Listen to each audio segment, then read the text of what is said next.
나성 영락교회, 영락 Church of LA 또는 YNC, 주님의 몸된 공동체를 섬기면서 처음부터 지금까지 첫날부터 오늘까지 저의 목회에 도움이 되어 온 한 이야기가 있습니다.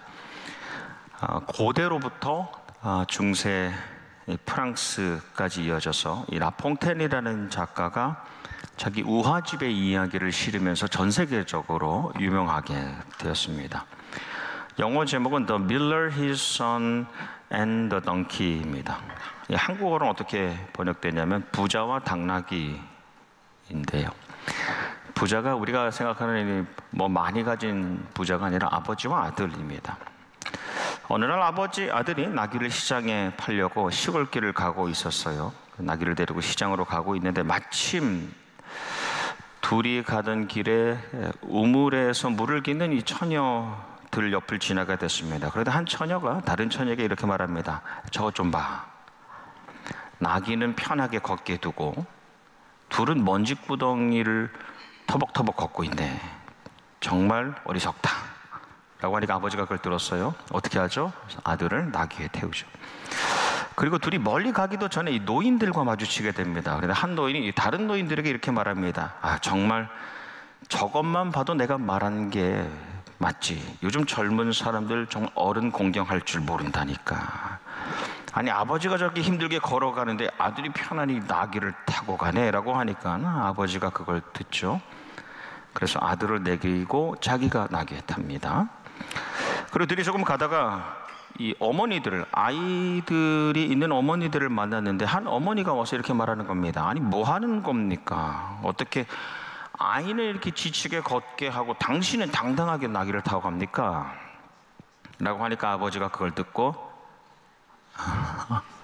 아들과 함께 나귀에 타죠. 근데 둘이 이제 시장에 막 도착하기 직전에 이 젊은이들 몇몇이 다가왔습니다.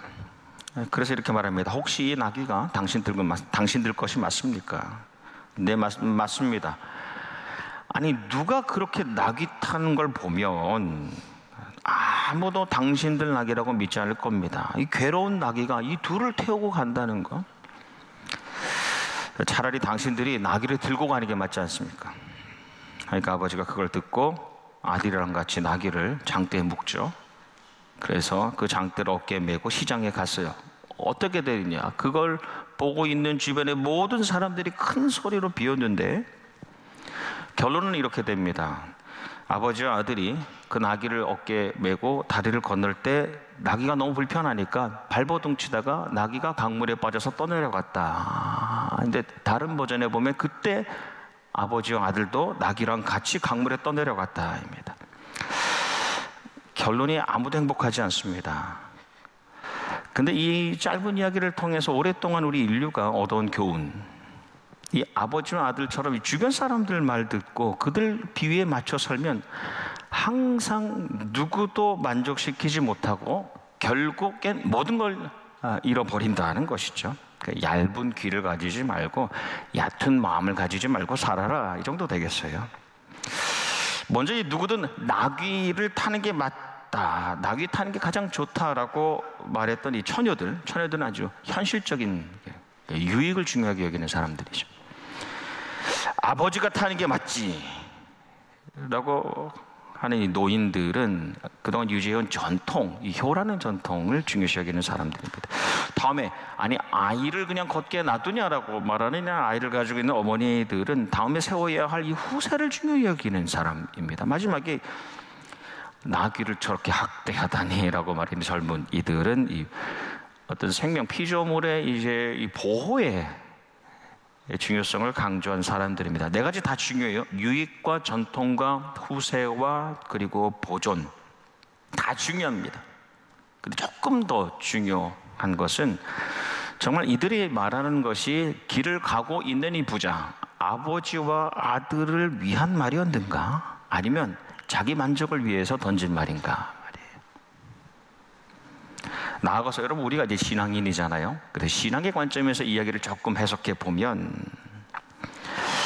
우리는 이 아버지와 아들이 정말 하나님 안에서, 그렇죠, 우리 신앙인이니까 하나님 안에서 그때그때 가장 좋은 결정을 하면서 거기에 이룰 수 있도록 우리가 기도하는 것이 가장 중요하지 않냐라는 거죠. 우리 보면서, 지나가는 것을 보면서 그 부자가 가장 좋은 결정을 할 수 있도록 우리가 기도로 지원하는 거. 우리의 삶이, 또 우리가 살아가고 있는 신앙 공동체에게는 다 중요해요. 실제적인 일도 중요합니다. 고유한 유산도 중요합니다. 우리가 계승해야 할 후세도 중요합니다. 환경적인 보존, 보호도 다 중요해요. 그런데 이 다 중요한데 그 가운데 우리가 궁극적으로 우리가 가장 가져야만 하는 유일한 기준이 무엇이냐? 궁극적인 하나님의 뜻 아닙니까? 하나님의 뜻. 그럼 이런 질문이 이어집니다. 그러면 어떻게 우리가 많은 가치들 가운데, 기준들 가운데 하나님의 뜻을 분별할 수 있는, 뭐가 정말 하나님이 원하시는 것을 우리가 알 수 있는가? 수많은 세상 사람들의 이야기 가운데 어떻게 하나님이 정말 원하시는 그 뜻을 우리가 분별하여 걸음을 옮길 수 있는가? 먼저 정답을 이야기하면 해답이 아니라 정답입니다.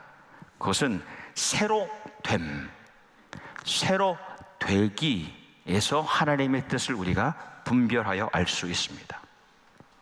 하나님의 영으로, 성령님으로 나라는 사람이, 이 자아가 날마다 매 순간 하나님 앞에서 새롭게 될 때에 하나님의 뜻을 우리가 알 수 있어요. 내가 죽고 내 안에 하나님이 다시 살아나시는 것을 영으로 경험할 때에, 그래서 내가 다시 새로 날 때, 그걸 이제 신학적으로 거듭남이라고 하죠. 그것을 통해 우리가 하나님의 뜻을 깨닫게 됩니다. 가장 중요한 기준이 되는 하나님의 뜻은 언제 발견되냐? 내가 죽어야죠. 박은성이 죽을 때에 내가 하나님의 뜻을 분별하게 됩니다.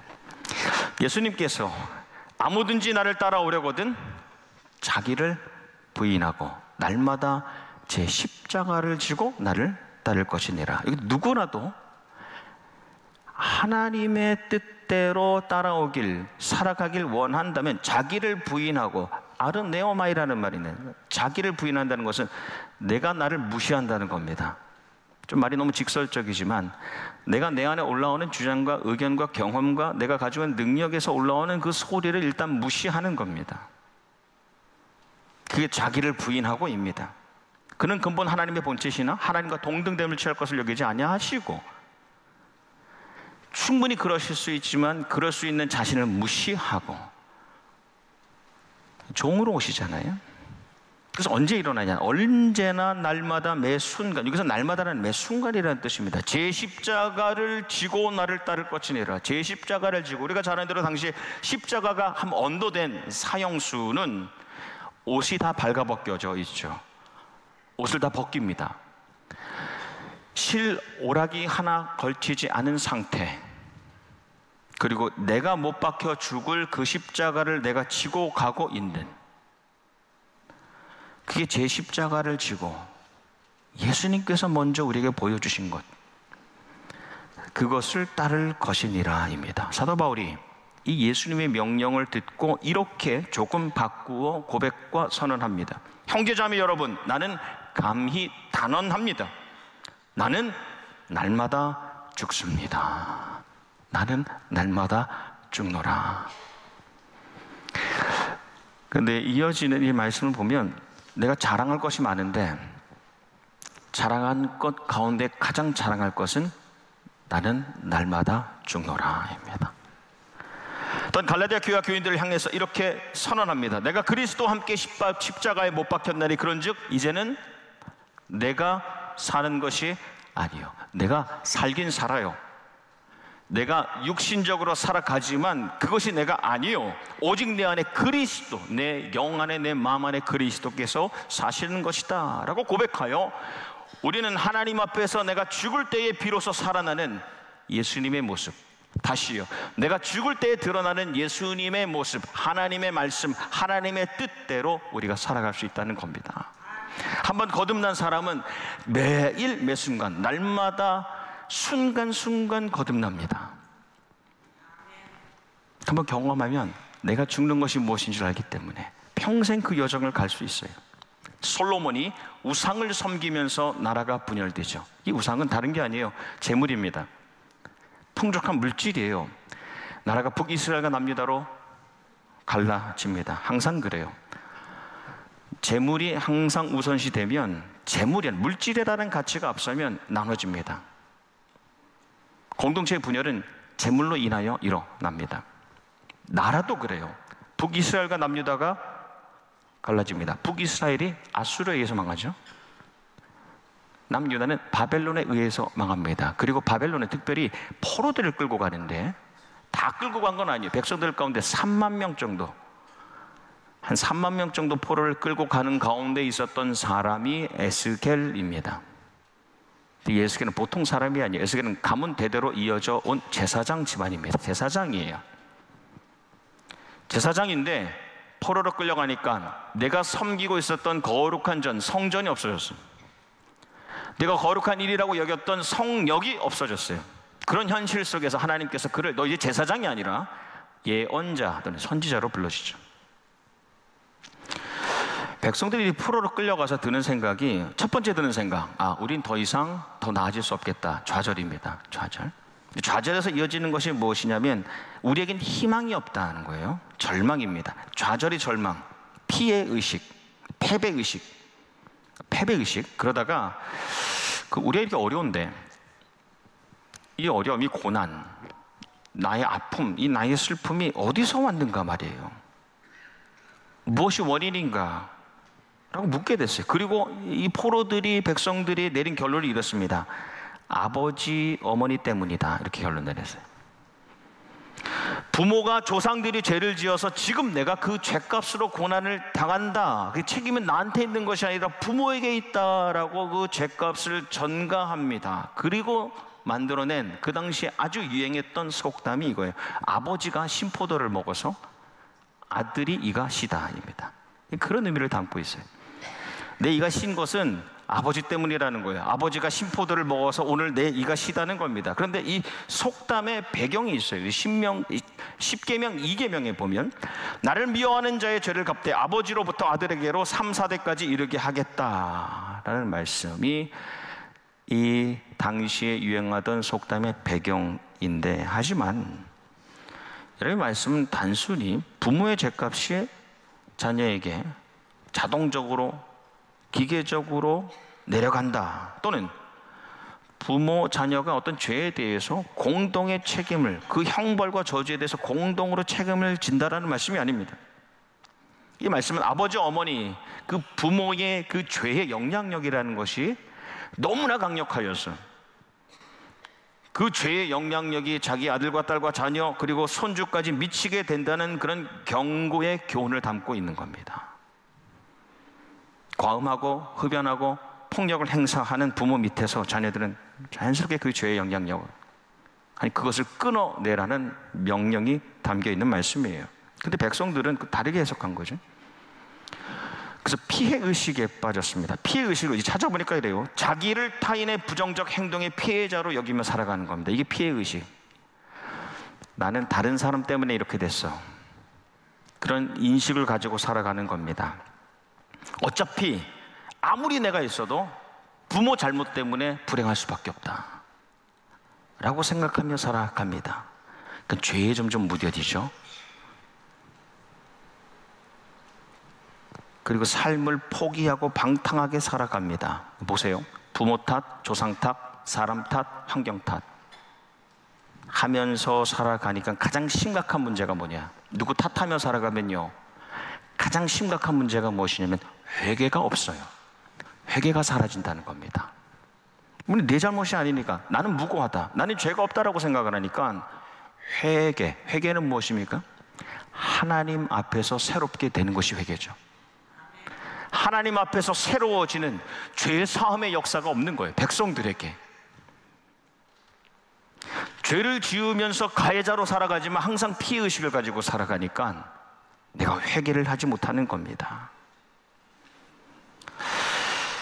근데 오늘 내가 살아있다는 것, 여러분, 내가 오늘 여기 살아있다는 것은 무엇입니까? 그것은 내가 여전히 하나님 앞에서 다시 되기, 새로 되기가 일어나고 있다는 겁니다. 내가 살아있다는 것은, 내가 하나님 앞에서 새로 되기가 내 안에서 일어나고 있다는 것이 내가 살아있다는 겁니다. 그렇지 못하면 비록 내 몸과 육신은 살아있을지 모르지만 내 심령은, 내 영과 마음은 죽어있다는 것이니, 살아있는 것처럼 보이지만 몸만 살아있고 심령, 그 마음과 영은 살아있지 못하기 때문에 하나님의 시선에서는 죽어있는 자죠.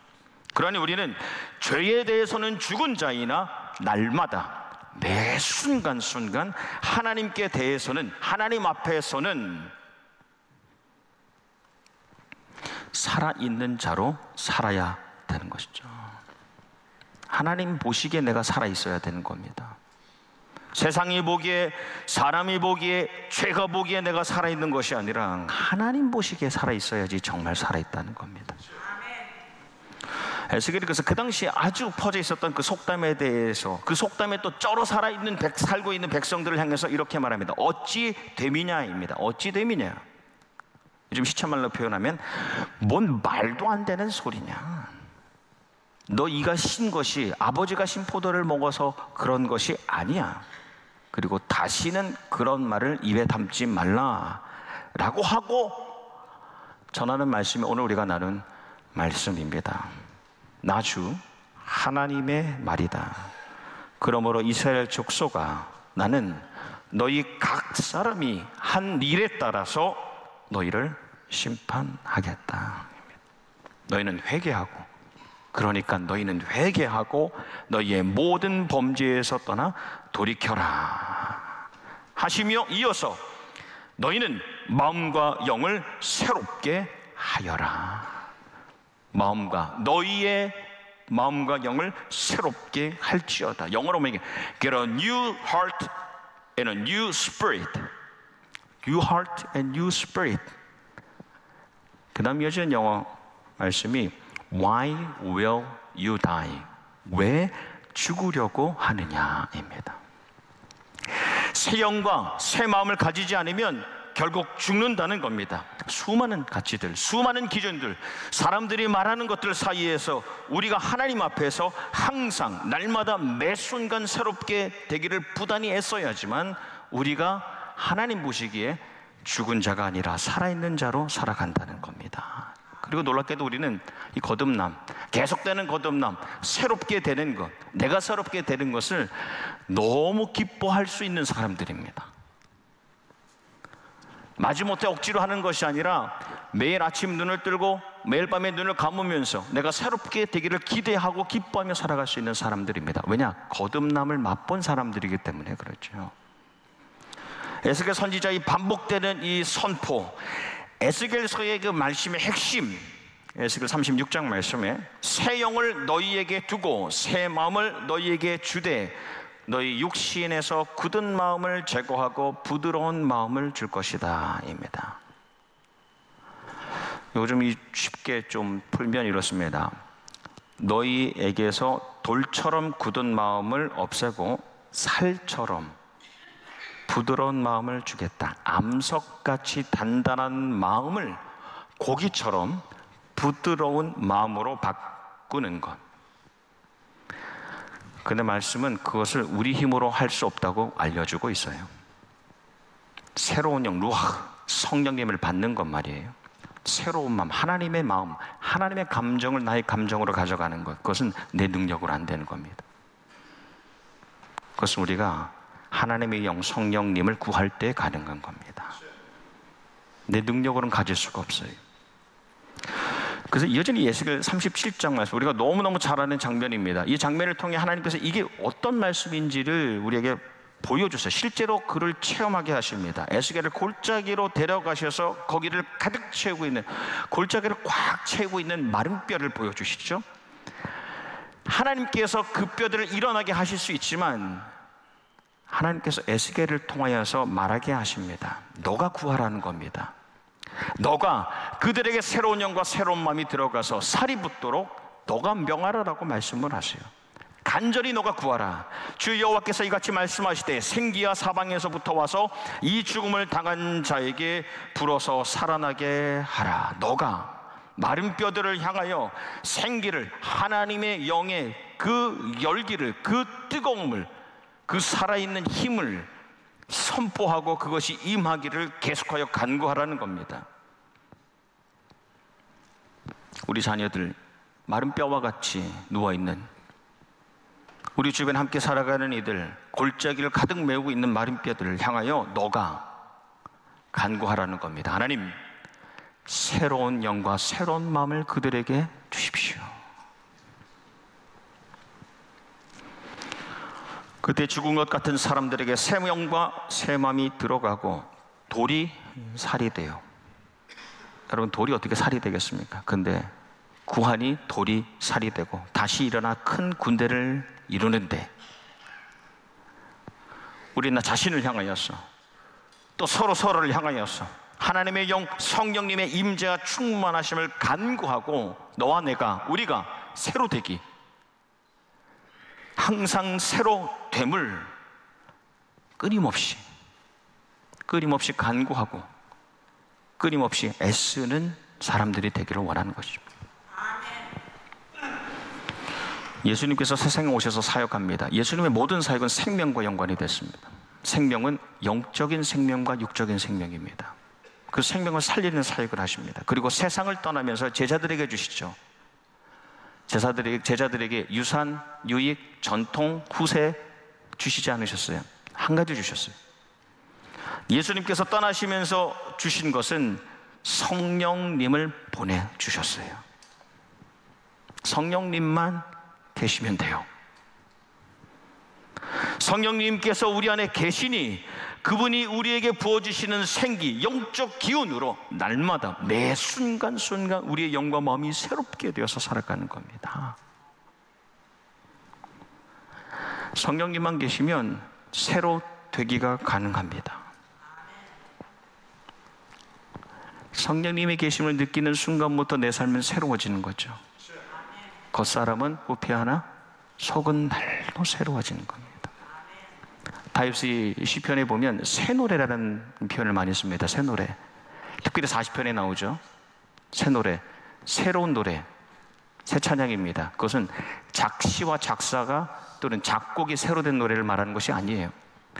매일매일 부르는 노래일지언정 같은 찬양이지만 내 영과 내 마음이 새롭기 때문에, 그래서 올려드리는 찬양이기 때문에 새 노래가 되는 겁니다.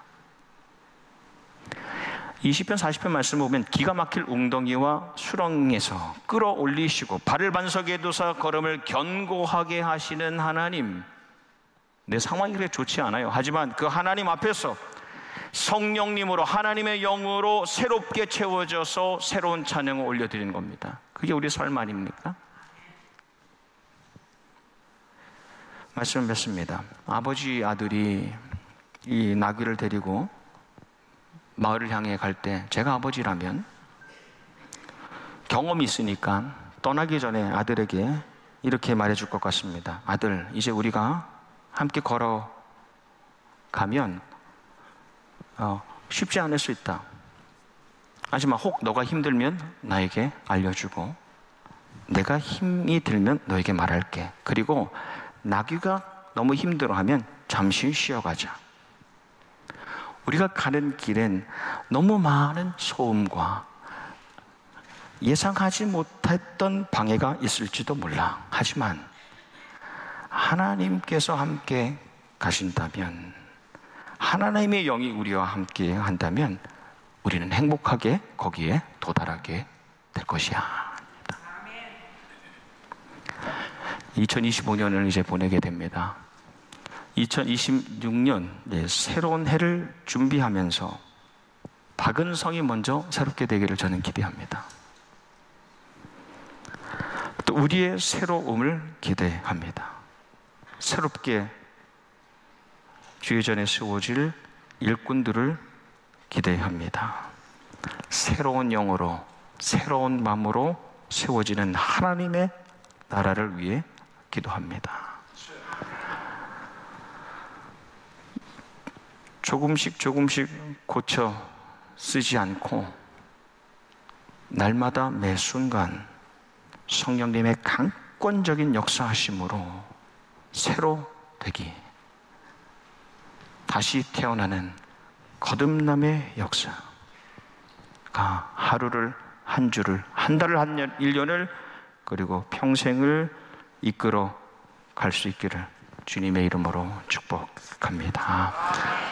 성부 하나님의 보호와 성자 예수 그리스도의 인도와 성령님의 능력이 항상 함께 하시기를 주님의 이름으로 축원합니다.